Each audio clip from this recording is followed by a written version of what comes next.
que ya es otro capítulo, ¿no? Acá tenemos las lesiones producidas por electricidad.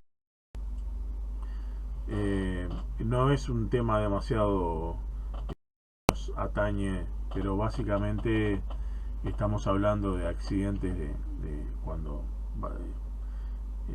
domésticos es bastante, no es muy frecuente, pero puede suceder. Siempre el tema del cuidado de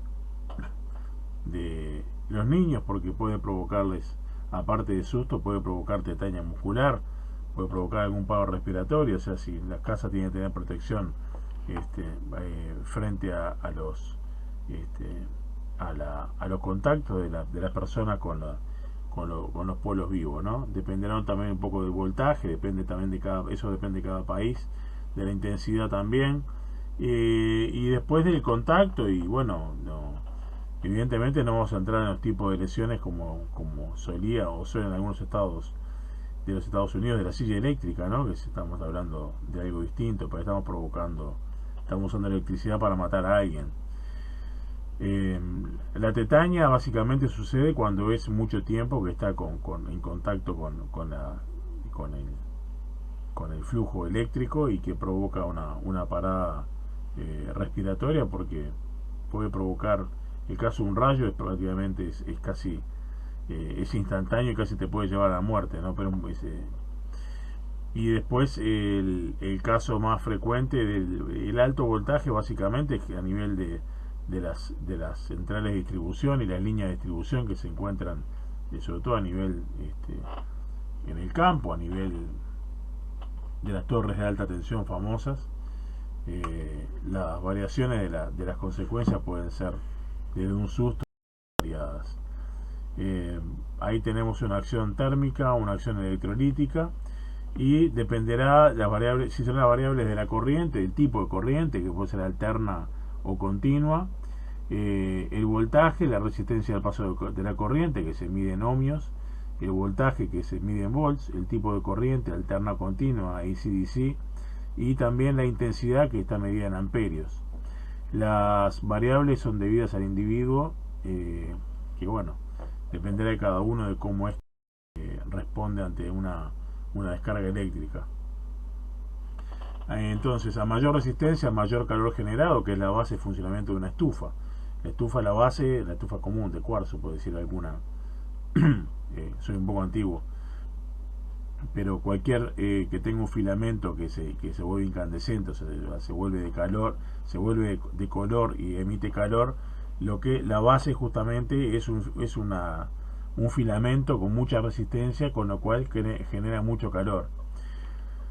La resistencia del flujo eléctrico es inversamente proporcional a su contenido de agua, y los tejidos que están involucrados va bajando la resistencia de acuerdo a hueso, grasa, tendones, piel, músculo, vasos sanguíneos y tejido nervioso, que se afecta en forma importante en estos casos.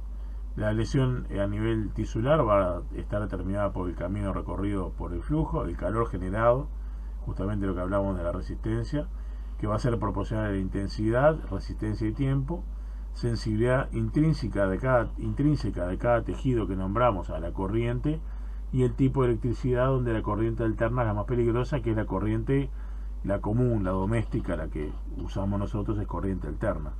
Pero generalmente la continua es la generada por un dínamo. Y la duración de la electricidad.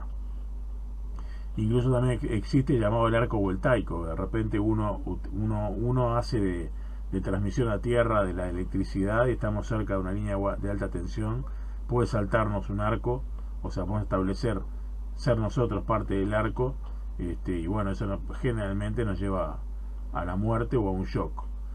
La sintomatología general puede ser shock, parálisis respiratoria, que es bastante frecuente, edema pulmonar, trastornos psiconeuróticos y muerte, ¿no? Eh,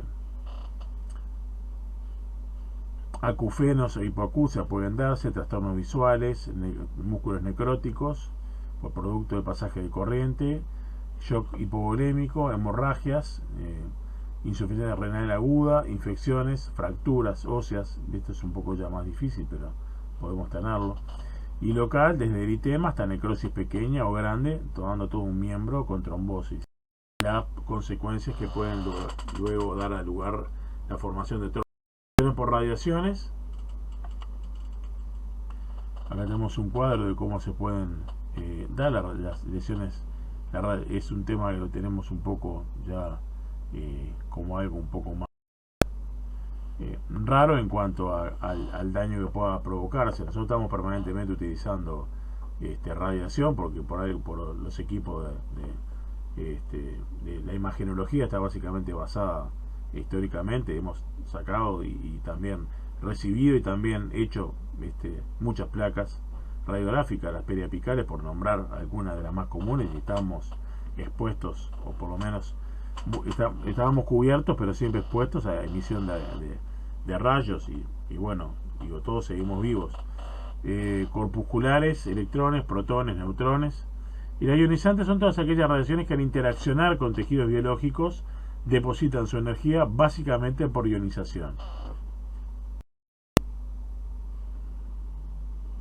Acá tenemos radiaciones no ionizantes, luz solar, artificial, láser, infrarroja y varias. Y las ionizantes, rayos X, rayos gamma, corpuscular nuclear, perdón. Y la patogenia de las radiaciones no ionizantes, lesiones oculares en piel, y las radiaciones ionizantes en acción directa e indirecta.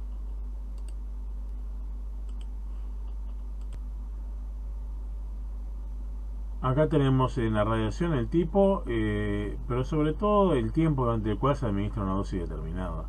Evidentemente, si uno se pone enfrente de un equipo de rayos y no lo apaga, o sea, queda permanentemente prendido, el daño puede ser bastante importante en poco tiempo, ¿no? Pero no es una situación normal.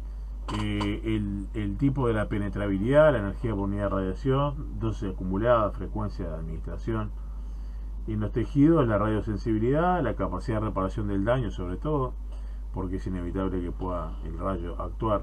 Fase de ciclo celular durante la cual la célula es expuesta a radiación, si está en G0 o G1, no sé. Y bueno, va a ir la parte. Vamos a ver que estos temas después tienen tenemos una segunda parte de esto que ya hace más referencia a lo que es el área de acción directa nuestra, y además seguramente en otras sudas haya otros temas, estoy seguro. Sí, el tema de cicatrización y heridas y cicatrización es un tema que se hace mucho hincapié, la parte de hueso, fractura, regeneración ósea y demás. O sea que hay muchos de los temas, los más no digo importantes, pero que los que más trabajamos los vamos a ver más en detalle en otro momento. Bueno, espero que hayan entendido, y como siempre estamos a las órdenes para cualquier consulta.